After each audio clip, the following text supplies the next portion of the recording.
Yes, we are live now. Hello friends, this is Himanshi and welcome to Let's Learn. Discuss करेंगे maths pedagogy की, basically practice करेंगे. बहुत time हो गया maths pedagogy किए, तो थोड़ा सा याद आ जाएगा आपको मैथ्स पेडागोजी में हुआ क्या करता था. 15 नंबर में मैथ्स पेडागोजी आती है आपकी. पेपर 1 के लिए हम डिस्कशन कर रहे हैं. पेपर 2 वाले देखना चाहें देख सकते हैं. कुछ टॉपिक्स ऑब्वियसली कॉमन ही होते हैं. तो स्टार्ट करेंगे, समझेंगे. और इस सेशन में हम क्या करने वाले हैं, तो जो लास्ट 2 ईयर्स के पेपर्स हैं यानी कि दिसंबर और जुलाई के, उनको डिस्कस करेंगे. और सबसे खास बात यही रहती है सीटेट की, जैसा कि मैं हर रोज कहती हूँ कि पैटर्न चेंज नहीं होता है, तरीका बहुत ज्यादा नहीं बदलता है, बस लैंग्वेज में चेंज होगा, टॉपिक्स क्योंकि सेम है. और ऐसे कितने क्वेश्चन हैं जो आपको घुमा फिरा के ऑप्शन चेंज करके थोड़ी सी लैंग्वेज चेंज करके हर बार देखने को मिलते ही हैं. तो ये सेशन 1 रहेगा. ये नई प्रैक्टिस की सीरीज है जिसमें बेसिकली हम जो सेलेक्टेड प्रीवियस ईयर्स हैं या ऑलमोस्ट सभी प्रीवियस ईयर्स को डिस्कस कर रहे हैं. बीच बीच में कुछ कुछ मौका लगेगा तो कुछ कुछ टॉपिक्स को भी कर लेंगे, नेचर ऑफ मैथमेटिक्स वगैरह को. तो एक बार आप लोग आ जाइए, पहले मैं देख लेती हूँ. नेटवर्क इशू है, थोड़ा बहुत प्रॉब्लम करे अगर नेटवर्क तो समझ जाइएगा, बारिश का प्रकोप है दिल्ली में, है ना. तो स्टार्ट करते हैं आज का सेशन. सेशन पसंद आए आपको, ये डिस्कशन पसंद आए, जिन्होंने सॉल्व किए हुए हैं पेपर्स वो इग्नोर कर सकते हैं, स्किप कर सकते हैं, बट प्रैक्टिस दोबारा कर लेंगे, देख लेंगे कितनी जल्दी सॉल्व कर पा रहे हैं क्वेश्चंस को. और इसका पीडीएफ मिल जाएगा टेलीग्राम चैनल पर. आंसर उसमें इसलिए प्रोवाइडेड नहीं होते क्योंकि आप वीडियो देख रहे हैं, तो आपको आंसर पता होगा, प्रैक्टिस के रूप में फिर से वो काम आ पाएगा. ठीक है, स्टार्ट करें. ऑनलाइन पेडागोजी भी ऐड होनी चाहिए, मतलब हाँ, कल से जल्दी करेंगे यार क्लास, तबीयत और नेटवर्क दोनों ही ठीक करेंगे कल से. राधे राधे. बिल्कुल सभी को गुड इवनिंग, नमस्कार, राम राम, सत श्री अकाल, अस्सलाम वालेकुम, whatever you feel connected with. Start करते हैं आज का सेशन, फटाफट से समझते हैं. हाउ विल यू, यानी 2 साल के पेपर मिला करके, मतलब कुछ 28-30 क्वेश्चन होंगे. How will you cater to the needs of visually challenged students of your classroom in an inclusive school, यानी समावेशित विद्यालय में आप अपनी कक्षा के दृष्टिबाधित छात्रों की आवश्यकताओं को कैसे पूरा करेंगे, ये प्रश्न ने हमसे मांग की है. बताइए एक बार. बहुत बढ़िया प्रशा. पहला ऑप्शन है make them sit with high achievers, उनको हाई अचीवर्स के साथ यानी उन्हें उच्च उपलब्धि वाले छात्रों के साथ बैठा करके. Use alternate teaching learning methods and resources, शिक्षण अधिगम की वैकल्पिक प्रणालियों और साधनों का प्रयोग करके. Send them to special educator, उन्हें विशेष शिक्षक के पास भेजकर. Provide them extra time for practice, यानी कि उन्हें अभ्यास के लिए अतिरिक्त समय देकर. बताइए एक बार क्या चीज सही होगी.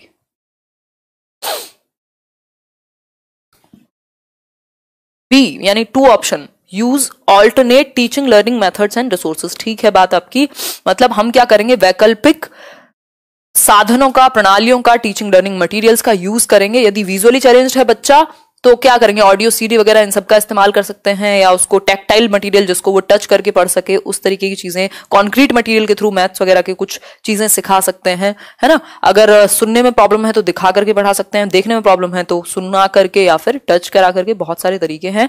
मतलब एक क्वेश्चन आपका इंक्लूसिव एजुकेशन का आता ही है. आगे बढ़ेंगे नेक्स्ट क्वेश्चन पर, स्पीड थोड़ी सी बढ़ाएंगे.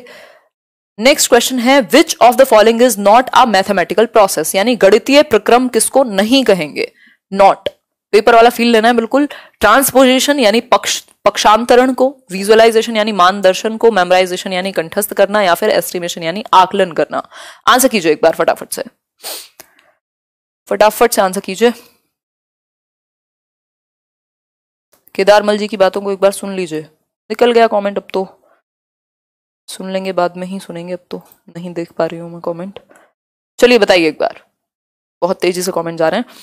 आंसर क्या होगा इसका, नॉट अ मैथमेटिकल प्रोसेस. तो मेमोराइजेशन, याद करना, रटना, ये सब मैथ्स के अंदर तो नहीं आएगा, मैथमेटिकल प्रोसेस में नहीं आएगा. रीजनिंग हो, ट्रांसपोजिशन हो, विजुअलाइजेशन हो, एस्टिमेशन हो, एडिशन हो, सब्ट्रैक्शन हो, ये सब मैथमेटिकल प्रोसेस है. बट कंठस्थ करना, मेमोराइज करना, वो मैथ्स का कोई प्रोसेस नहीं कहलाएगा. ठीक है, सी फॉर कोरोना. बहुत बढ़िया. आगे बढ़ेंगे. आप लोगों ने लॉकडाउन में नई अल्फाबेट का पूरा सीरीज भी सीख लिया है ना, मतलब एक अल्फाबेट भी सीख लिया पूरा, यानी लेटर्स को सीख लिया है. ए फॉर पता नहीं, B for Vinod, C for corona है. नेक्स्ट क्वेश्चन है which of the following statements is true regarding numeral and number. Number और न्यूमरल्स के विषय में कौन सी बात ठीक है, यानी संख्यांक और संख्या के विषय में. बताइए एक बार, आंसर कीजिए.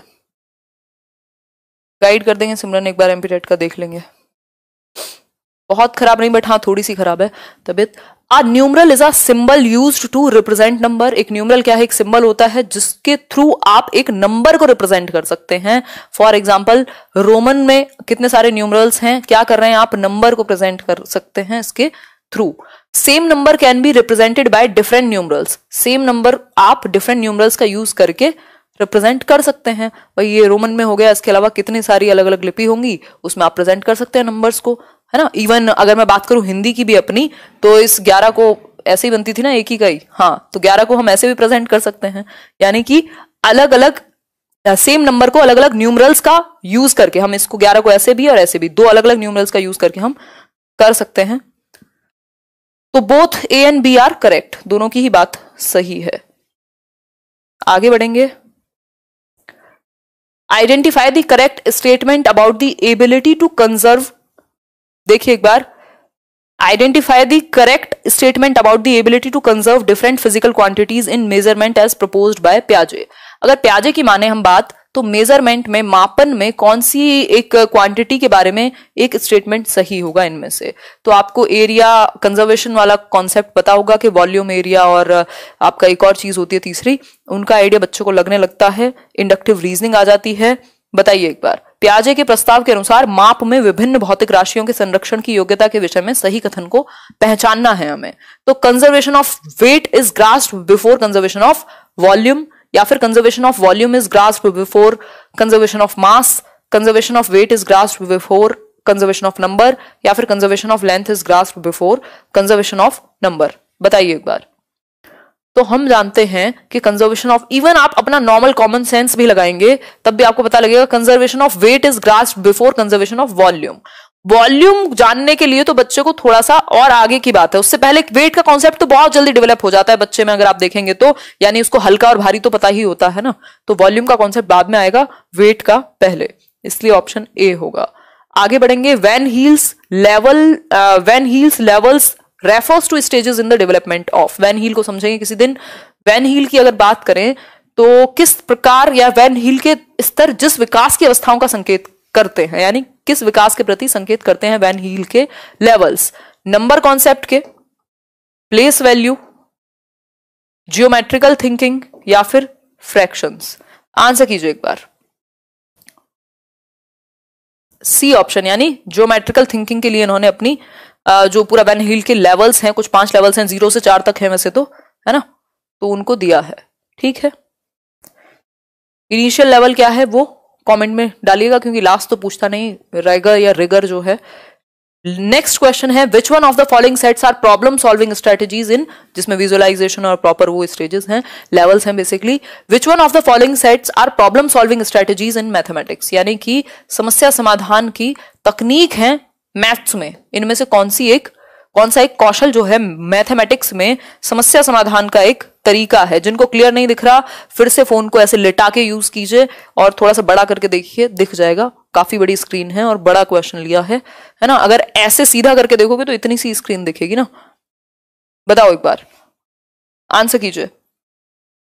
रीजनिंग यूजिंग वेरिएबल्स, ठीक है, और लुक फॉर अ पैटर्न, ये सब क्या है? प्रॉब्लम सॉल्विंग एबिलिटी बच्चे के अंदर आएगी, यानी विवेचन करना, यानी तर्क उसके अंदर आ जाए, वेरिएबल्स का वो यूज करने लग जाए, लेट करने लग जाए, एक्स और वाई जैसी चीजों को, look for a pattern, pattern तलाशने लग जाए क्वेश्चंस में या प्रॉब्लम्स में, तो प्रॉब्लम सॉल्विंग एबिलिटी उसमें बेहतर डेवलप होगी, इसलिए आंसर होगा इसका सी ऑप्शन। आगे बढ़ेंगे। As per the recommendation of NCF 2005 primary school mathematics curriculum should, यानी कि अगर मैं एनसीएफ 2005 की बात करूं तो प्राथमिक लेवल का जो करिकुलम है मैथ्स का, वो किस चीज को इंक्लूड करेगा? आंसर कीजिएगा थोड़ा सा ध्यान से। पूजा शुक्ला कमेंट तो ले लिया, बाकी मैं कमेंट्स ले नहीं रही हूं, डिस्कशन पे ध्यान देंगे, ऑलरेडी हम लेट हैं। बताइए एक बार।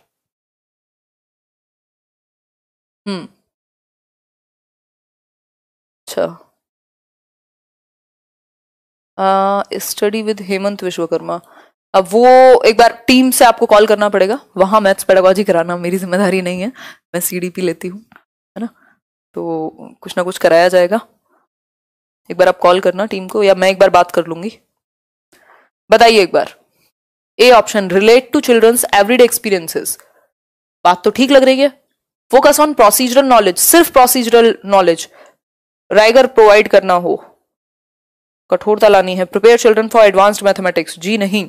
एनसीएफ का, वो भी प्राइमरी लेवल की अगर हम बात करें तो आप बच्चे की रियल लाइफ से, डे टू डे लाइफ से, अगर एवरीडे लाइफ से जोड़ पा रहे हैं मैथ्स को, जो कम्युनिटी मैथमेटिक्स के थ्रू भी समझाया जाता है कि बच्चा डेली लाइफ में अपनी यूज कर पाए मैथ्स को, क्योंकि मैथ्स हर जगह है।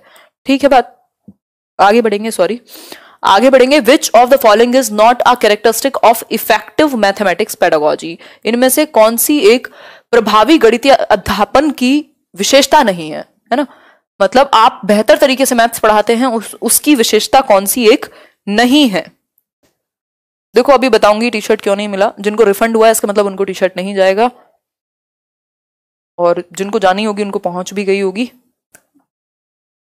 ऐप अभी वर्क नहीं करेगा। आंसर करो, बहुत बढ़िया। Following strict time rules when introducing a new concept using various teaching learning strategies, ये तो अच्छी बात है। सिंगल कॉन्सेप्ट के लिए आप डिफरेंट स्टाइल्स यूज कर सकते हैं, फोकस कर सकते हैं कि बच्चों की गलतियों का पैटर्न कैसा होता है, फिर उसको सॉल्व कर सकते हैं, कनेक्शंस बना सकते हैं एवरीडे एक्सपीरियंसेस से। यानी ये तीनों ऐसी चीजें हैं जिनको करना चाहिए एक टीचर को। तो आपने 3 चीजें सीखी एक आंसर तक पहुंचने में, कि strict time rules when introducing a new concept, बिल्कुल रिजिड नहीं होना, आपको फ्लेक्सिबल रखना है। हो सकता है आपको 4 एग्जांपल ज्यादा देने पड़े बच्चों को, प्रीवियस जो कॉन्सेप्ट है नए कॉन्सेप्ट को इंट्रोड्यूस करने से पहले उसमें उनको कंफ्यूजन हो वो दूर करनी पड़े, है ना। तो फिक्स्ड टाइम रूल नहीं हम यूज करते जब हम नया टॉपिक एक इंट्रोड्यूस कर रहे होते हैं मैथमेटिक्स में। आगे बढ़ेंगे नेक्स्ट क्वेश्चन पर। Which of the following is not an effective strategy to assess primary level students learning in mathematics, यानी कि प्राथमिक स्तर पर विद्यार्थियों के गणित अधिगम का मूल्यांकन करने के लिए निम्नलिखित में से कौन सी प्रभावशाली योजना नहीं है, मतलब इफेक्टिव मेथड नहीं है अगर आप मैथ्स में असेस कर रहे हैं बच्चे को प्राइमरी लेवल पर। आंसर कीजिए। टेस्ट सीरीज अभी नहीं मिलेगी, सबको रिफंड हो गया होगा टेस्ट सीरीज वाला। ऐप को बंद किया गया है कुछ रीजंस के कारण, तो सबको रिफंड हो जाएगा, या जिनको टी शर्ट पहुंचनी थी उनको पहुंच भी गई होगी, है ना। तो उसके लिए क्षमा चाहते हैं भाई। बताइए एक बार। Mention my name but I am a big fan of you. अच्छा, you never mention. Qazi Noor, okay. Answer कीजिए एक बार। Designing the task to differentiate between rote memorization and conceptual understanding, ये तो अच्छी बात है। इससे क्या होगा, बच्चे को आपको पता लगेगा, असेस कर पाएंगे आपके इन दोनों के बीच में वो डिफरेंस कर पाता है कि नहीं, रोट मेमोराइजेशन और conceptual understanding. Analysing children's errors to understand their reasoning, ये बात भी सही है। Designing task which elicit more than one level of response, ठीक है। Using primarily group administered task, यानी कि सिर्फ और सिर्फ आप ग्रुप टास्क ही ले रहे हैं, बच्चे को इंडिविजुअल अटेंशन मिल ही नहीं पाती, उसके इंडिविजुअल एरर्स को ध्यान ही नहीं दिया जाता, तो ये प्रॉब्लम हो जाएगी। फिर डी ऑप्शन इसका सही आंसर हो जाएगा, क्योंकि यही गलत है, जो गलत है वही सही है। कोई बात नहीं, नेटवर्क प्रॉब्लम बहुत लोगों की है आज। When asked to write 44, एक बच्चे को 44 लिखने के लिए कहा गया, यानी 44 लिखने के लिए कहा गया। Some students of grade 2 wrote it as 404 या 404 कह सकते हैं, ठीक। 404 लिख दिया बच्चे ने 44 लिखने की जगह पर। कक्षा 2 का बच्चा है। As a teacher, how will you address this? आप कैसे इसको एड्रेस करेंगे, आप कैसे इसको संबोधित करेंगे, क्या करेंगे इसको ठीक कराने के लिए। Correct their answers in their copies में, उनकी कॉपियों में सही उत्तर लिख देंगे। Explain principal of exchange using concrete material, उन्हें मूर्त पदार्थ से विनिमय नियम समझाएंगे। या फिर group them with those who have done it correctly, उनके साथ ग्रुप में डाल देंगे जिन्होंने पहले ही ठीक से कर लिया है। या फिर last option, tell them to find out correct answer. Answer कीजिए एक बार। बी ऑप्शन, बिल्कुल प्रिंसिपल ऑफ एक्सचेंज को आप समझाने का प्रयास करेंगे कॉन्क्रीट मटेरियल, ब्लॉक्स वगैरह यूज करके, जो प्लेस वैल्यू है, वंस टेंस और इन सब का, उसको कॉन्सेप्ट को क्लियर करने की कोशिश करेंगे, ताकि उसको पता लगे कि भाई अगर आपने बीच में 0 लगा दिया तो ये वंस टेंस प्लेस जो है ये 44 नहीं 404 हो गया, और इसमें गड़बड़ क्या है। ठीक है बात, आगे बढ़ेंगे। तो प्रिंसिपल ऑफ एक्सचेंज समझाएंगे ताकि प्लेस वैल्यू, फेस वैल्यू और वंस टेंस 100 का कॉन्सेप्ट उसको क्लियर हो सके, इकाई दहाई वाला। The main purpose of introducing mapping, mapping से एक क्वेश्चन आता है। मैपिंग को इंट्रोड्यूस करने का मेन मुख्य उद्देश्य क्या है मैथमेटिक्स के करिकुलम में। पहला है टू प्रमोट स्पेशल थिंकिंग, यानी कि आप बेसिकली स्थानिक सोच को उसकी बढ़ावा देंगे, प्रोत्साहन देंगे। टू प्रमोट प्रपोर्शनल रीजनिंग, यानी कि आप आनुपातिक विवेचन को प्रोत्साहन देंगे। To make subject easy and interesting, यानी विषय को सरल और रुचिकर बनाएंगे। या फिर to break the monotony of numbers.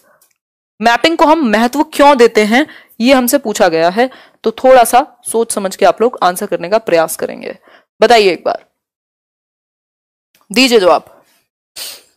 Hopefully questions आप देख पा रहे होंगे। सी ए एंड बी यानी कि ये बात ठीक है। ए एंड बी क्या है, देखो मैपिंग के दो ही मेन रीजन है कि एक तो बच्चे का जो स्पेशल थिंकिंग है, जो शेप को और स्पेस को लेकर के वो बेहतर हो, और दूसरा आपका प्रोपोर्शनल रीजनिंग, वो प्रोपोर्शन में, जैसे आप बहुत सारी इक्वेशंस भी सॉल्व करने को देते हैं तो एक्सचेंज वगैरह के कॉन्सेप्ट को वो ठीक से समझ सके, तो प्रोपोर्शन और स्पेशल थिंकिंग बेहतर हो, इसलिए मैपिंग के कॉन्सेप्ट को इंट्रोड्यूस किया जाता है।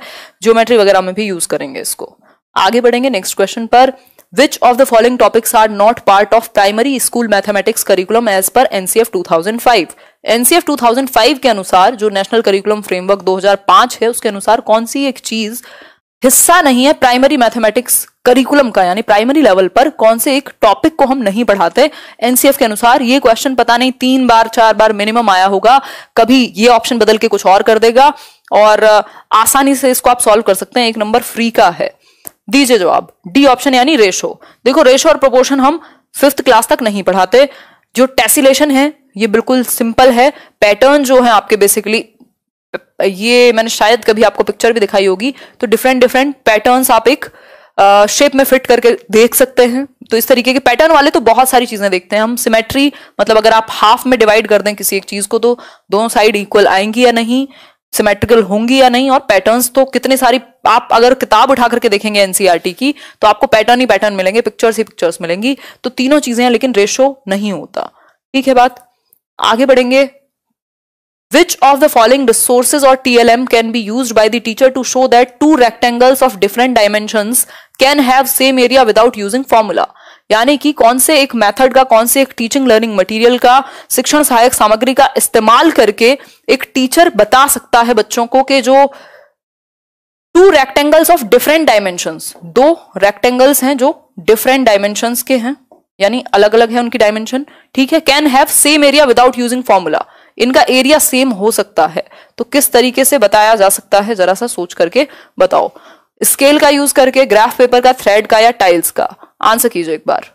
भाई इसके एरिया को फिल कैसे किया जा सकता है? ग्राफ पेपर में दिखा सकते हो, दर्शा सकते हो, पक्की बात। और दूसरी चीज क्या हो सकती है? टाइल्स का भी यूज कर सकते हो उसको फिल करने के लिए, एरिया को दिखाने के लिए। तो क्या होगा? बी और डी बात सही जम रही है। थ्रेड से तो इसका एरिया नहीं दिखा पाओगे ना, पेरीमीटर दिखा पाओगे थ्रेड से तो सिर्फ, और स्केल से फिल तो हो नहीं जाएगा, स्केल से फिर से डायमेंशन पता लगेगी। तो आंसर हो जाएगा बी एंड डी। आगे बढ़ेंगे। Which of the following could be contributing factor to under achievement in mathematics? इस सवाल पे बड़ा बवाल है आजकल, और ये क्वेश्चन है बेसिकली कि अंडर अचीवमेंट का कौन सा एक फैक्टर, कौन सा एक कारण नहीं होगा मैथमेटिक्स में। कुड बी, सॉरी, होगा। कौन सा एक निम्न में से गणित में उपलब्धि कम होने का कारण क्या हो सकता है? बताइए एक बार।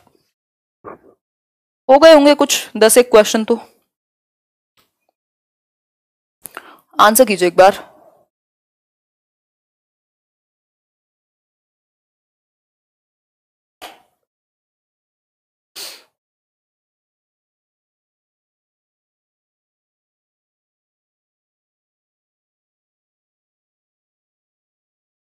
पैंतालीस का सी कह रहे हैं। देखो इसका जो आंसर है, मिक्स्ड आंसर्स आ रहे हैं। देखो एक बार, which of the following could be contributing factor to underachievement in mathematics. अब जितने भी लोग डी दे रहे हैं इसका आंसर, इनेट एबिलिटी जैसा कुछ नहीं होता। अगर अभी हम आगे चल के एक और क्वेश्चन देखेंगे, प्रैक्टिस करेंगे, उससे ही आपके दिमाग में चीज क्लियर हो जाएगी कि इसका जो सही आंसर बनेगा वो सोशियो कल्चरल बैकग्राउंड बनेगा। वैसे हम कभी भी सोशियो कल्चरल बैकग्राउंड को हाईलाइट नहीं करते, बट इस केस में करते हैं। ऑफिशियल आंसर की भी करती है, और ये 2 बार क्वेश्चन आया हुआ है घुमा फिरा करके, दोनों बार में सेम चीज को कंसिडर किया गया है। तो पंगे ना ले, है ना, पंगे लेंगे तो प्रॉब्लम हो सकती है।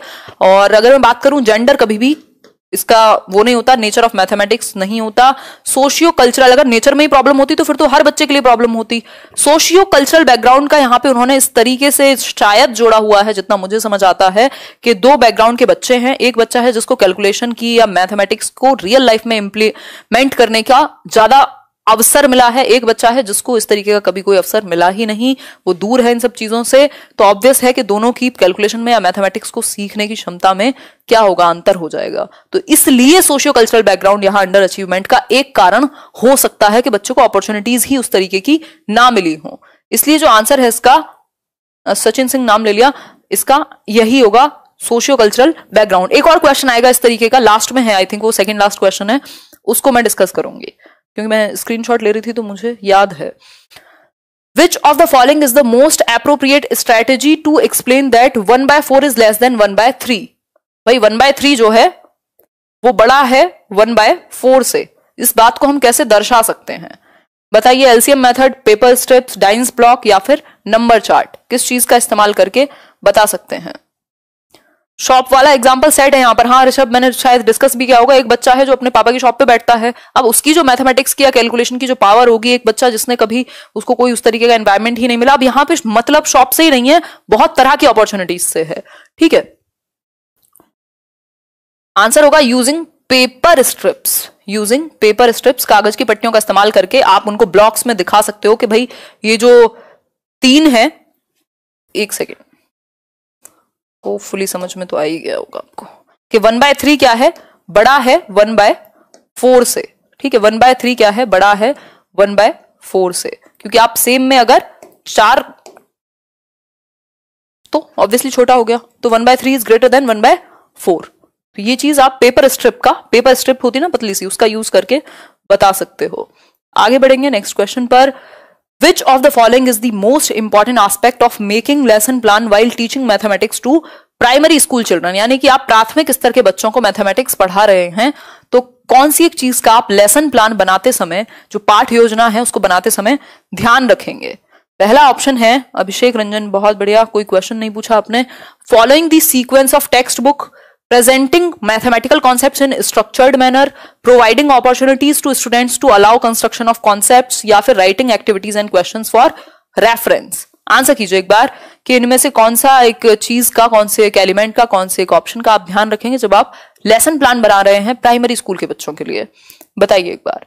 हम हमेशा लेसन प्लान बनाते हुए एक चीज का ध्यान रखेंगे, स्पेशली प्राइमरी का बच्चा है या इन जनरल भी, अगर कंस्ट्रक्टिविज्म आपको कहीं दिख जाए, कंस्ट्रक्टिविज्म यानी रचनावाद, तो सबसे बेहतर आंसर हो जाएगा बच्चों को अपॉर्चुनिटीज प्रोवाइड करें कि वो कंस्ट्रक्शन कर पाए कॉन्सेप्ट्स की, उसको समझ में आए। कोई चीज है तो वो कोई फॉर्मूला भी है तो वो उसका इंप्लीमेंटेशन क्या है वो कंस्ट्रक्ट कर पाए, उससे कॉन्सेप्ट को समझ पाए रचनात्मक तरीके से।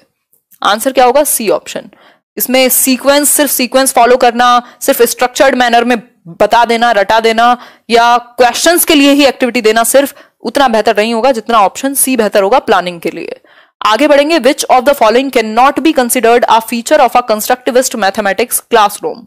यानी कि रचनावादी गणित की जो एक क्लास है जो कंस्ट्रक्टिविज्म को फॉलो करती है, पियाजे को फॉलो करती है, वाइगॉस्की को फॉलो करती है, जेरोम ब्रूनर को फॉलो करती है। यानी कंस्ट्रक्टिविज्म क्या कहता है कि बच्चा एक्टिविटी करके अपने ज्ञान का निर्माण स्वयं कर सकता है, यदि उसको एक्टिविटीज करने का अपॉर्चुनिटीज दी जाए, उसको एक्टिविटी करने दी जाए, उसको प्रॉब्लम सॉल्विंग की एबिलिटीज दी जाए, यानी कि उसको इंक्वायरी करने दिया जाए, तो वो नॉलेज को कंस्ट्रक्ट कर सकता है। कौन सी एक बात कंस्ट्रक्टिविज्म के अगेंस्ट है? नॉट पूछा है, ध्यान से आंसर कीजिएगा, नहीं तो गलतियां भरपूर हो जाएंगी। बताइए एक बार। अभी नहीं मिलेगी आयशा टी शर्ट, आगे अगर होता है अमेजोन का प्लान तो मैं बताऊंगी, अभी के लिए उसको रोक दिया गया है। बताइए एक बार। Which of the following cannot be considered a feature of a constructivist mathematics classroom? The role of language and dialogue in learning mathematics is given due attention. The teacher acknowledges that students may construct multiple understandings from a given interaction. या फिर objective type test items are used as the primary means of assessment. या connections between mathematics and other curricular areas are highlighted. कौन सी एक चीज गलत है? अब आपको गलत पे ध्यान देना है, तो आंसर हो जाएगा objective type tests items are used as the primary means of assessment। सिर्फ और सिर्फ आप ऑब्जेक्टिव टाइप यानी एमसीक्यू वगैरह के ही थ्रू यदि आप बच्चे को जांच रहे हैं तो ये बेहतर तरीका नहीं हुआ। कंस्ट्रक्टिविज्म में आप बच्चों को एक्सप्लोर करने देते हैं, उसको अपॉर्चुनिटीज देते हैं, उसको देखते हैं कि उसने किसी टॉपिक को कैसे समझा है और वो आपको कैसे दिखा पाएगा, उस चीज को प्रदर्शित कर पाएगा। आगे बढ़ेंगे। Which of the following statements is in agreement with the constructivist view of mathematics? फिर से देखो, कंस्ट्रक्टिविज्म पे बहुत क्वेश्चन आते हैं, हम कोशिश करेंगे एक दिन क्या कल या परसों में ही कंस्ट्रक्टिविज्म को थोड़ा सा मैं आपके साथ डिस्कस कर लूं, क्योंकि पूरे सीटेट में हर सब्जेक्ट में 1 से 2 से 3 क्वेश्चन आपको कंस्ट्रक्टिविज्म पे मिल जाते हैं। अगर डायरेक्ट पियाजे वाइगॉस्की से नहीं मिलेगा तो ऐसे पूछ लेगा। बताइए एक बार। Thank you Naresh Singh ji. सबसे ज्यादा विकास अगर आप बात कर रहे हैं तो वृद्धि और विकास सबसे तेज होगा इन्फेंसी में, उससे कम होगा नहीं, सबसे तेज होगा प्रीनेटल में, जब प्रेगनेंसी के टाइम पे, लेकिन जन्म के बाद की अगर बात करेंगे तो इन्फेंसी, जो जन्म से 2 वर्ष है वो सबसे तेजी से बढ़ेगा बच्चा। आंसर कीजिए। कंस्ट्रक्टिविस्ट क्लासरूम के हिसाब से कौन सा एक स्टेटमेंट सही है? सिर्फ फैक्ट्स रटने के लिए है या समझने के लिए है mathematics? Mathematicians are required to discover the truth, ऐसा कंस्ट्रक्टिविस्ट कहेंगे क्या? मैथमेटिशियंस की बात करेंगे, कंस्ट्रक्टिविस्ट बच्चों की बात करेंगे।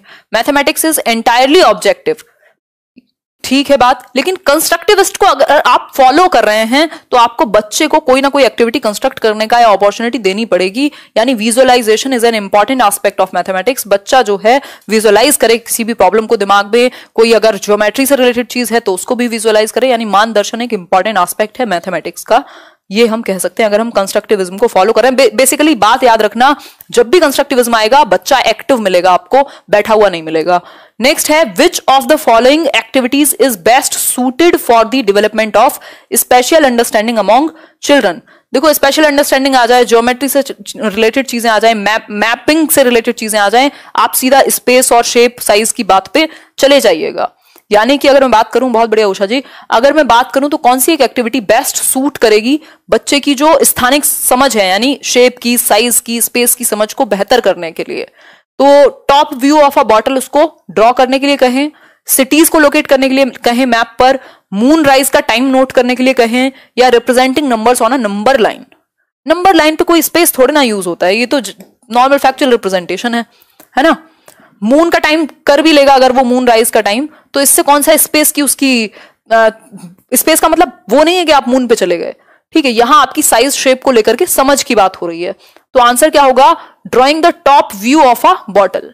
ये फिर आपको डायरेक्टली हेल्प करेगा ज्यामिति यानी कि ज्योमेट्री में, कि आपको ड्रॉ करने का मौका दिया जाए जो टॉप है एक बॉटल का। ये पता नहीं बच्चा बन गया ये तो बॉटल की जगह, खैर कोई बात नहीं, मेरी ड्राइंग तो माशाल्लाह है।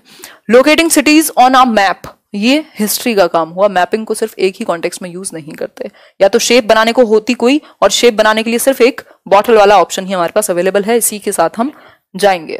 Which of the following is not true with respect to the learning of mathematics? Mathematics में यानी गणित के संबंध में अधिगम के बारे में कौन सी एक बात गलत है? Ability to perform and excel in mathematics is innate, यानी आंतरिक क्षमता होती है मैथ्स में सीखने की, या फिर बताइए एक बार, teachers beliefs about learners have powerful impact on learning outcomes, या फिर students socio economic background impacts their performance in mathematics?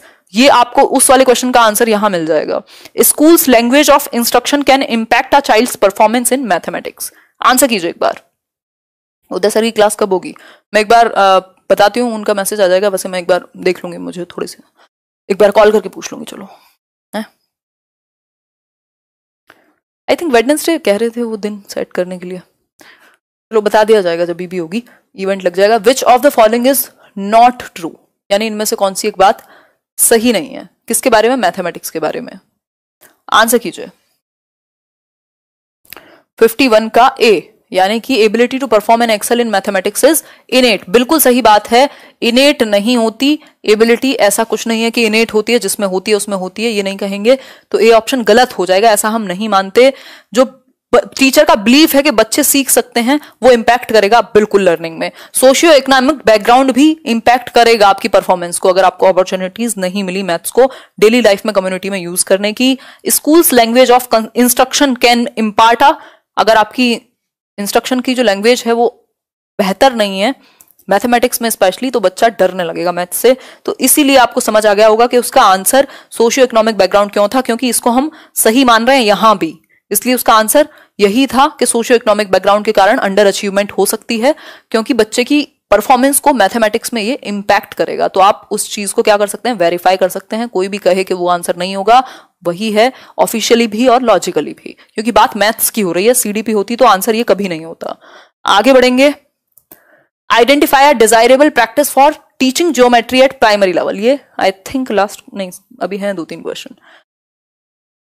Identify a desirable practice for teaching geometry at primary level, प्राथमिक स्तर पर ज्यामिति पढ़ाने का कोई एक डिजायरेबल प्रैक्टिस यानी एक बेहतर चीज बताइए, पॉजिटिव चीज बताइए ज्यामिति पढ़ाने की। सर्वेश चौधरी इतने दुखी हैं, कुछ भी गा रहे हैं, कोई बात नहीं, कुछ और लगा के आ जाना, 1 नंबर दे देना, कोई दिक्कत नहीं है ना, अगर ऐसा लग रहा है आपको तो।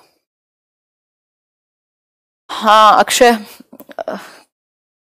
देख लेंगे चलो। थैंक यू आमना। यार मैं ये सब थोड़ा पॉलिटिक्स से दूर रहती हूँ।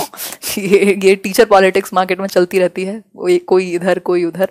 तो मेरा काम है सुकून का जीवन जीना, अपना काम करना अपने तरीके से, और जहाँ हो जिस भी प्लेटफॉर्म पे हो वहां बेस्ट देना। बाकी जिसे जो करना है वो करता रहे, वो उसकी इच्छा। देखिए एक बार, identify a desirable practice for teaching geometry at primary level, यानी ज्योमेट्री को प्राइमरी लेवल पर पढ़ाने का बेहतर तरीका, डिजायरेबल तरीका कौन सा होगा, बताइए एक बार। देखिए एक बार, children should be give ample opportunity to intuitive understanding. बिल्कुल सही बात है। स्पेस को लेकर देखो, ज्योमेट्री और स्पेस को या स्पेशल थिंकिंग को जोड़ लेना साथ में। तो जब आप उसकी इंट्यूटिव, जो उसके अंदर से एक इंट्यूशन आती है किस चीज को लेकर, स्पेस की शेप्स को लेकर के और बाकी चीजों को लेकर के, तो आप उसको मौका देंगे उस तरीके से ड्रॉ करने में और सीखने में ज्योमेट्री के कॉन्सेप्ट्स को। आगे बढ़ते हैं। विच of the following is an indicator of mathematical reasoning, यानी कि गणितीय तर्कणा का सूचक है, बताइए एक बार, आंसर कीजिए। जूम कर दीजिए। नहीं जूम तो नहीं करेंगे, क्योंकि इससे ज्यादा जूम करेंगे तो फिर हिंदी और इंग्लिश नहीं दिख पाएगा आपको शायद। लो कर देते हैं। देखिए एक बार, इंडिकेटर कौन सा मैथमेटिकल रीजनिंग का है। रिकॉल करना तो रीजनिंग नहीं होती, कैलकुलेट करना ये मैकेनिकल हो जाएगा। डेफिनेशंस, जस्टिफिकेशन, आप कोई रीजन प्रोवाइड कर पाए, आप किसी चीज में जस्टिफाई कर पाए किसी मैथमेटिकल प्रोसीजर को, इसको हम रीजनिंग से जोड़ देंगे। तो आंसर हो जाएगा बी ऑप्शन। आगे बढ़ जाएंगे। आई थिंक ये लास्ट क्वेश्चन था आज के लिए। आउट ऑफ जितने भी क्वेश्चंस थे 25 तो रहे ही होंगे, आई थिंक 25 प्लस ही रहे होंगे। तो आउट ऑफ 25 26 जितने भी हो आपने काउंट किए हो तो बता दीजिएगा कि कितना आपने अचीव किया, बताइए एक बार, आंसर कीजिए। चलिए, ओहो हो, होपफुली आपको इस सेशन में एक प्रैक्टिस वाला फील आया होगा, चीजें आपकी क्लियर हुई होंगी। और कोई समस्या हो तो बताओ।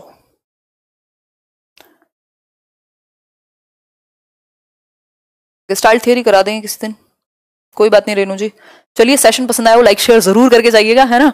ऐसे कहीं और किसी और दुनिया में काम नहीं आएगा लाइक शेयर, सिर्फ यहीं धरती पे काम आएगा। तो इसको यूज कीजिए और कोशिश कीजिए जो लोग भी सीख रहे हैं और सिखाने की प्रक्रिया में जुड़े हुए हैं उनको जोड़ा जाए, है ना।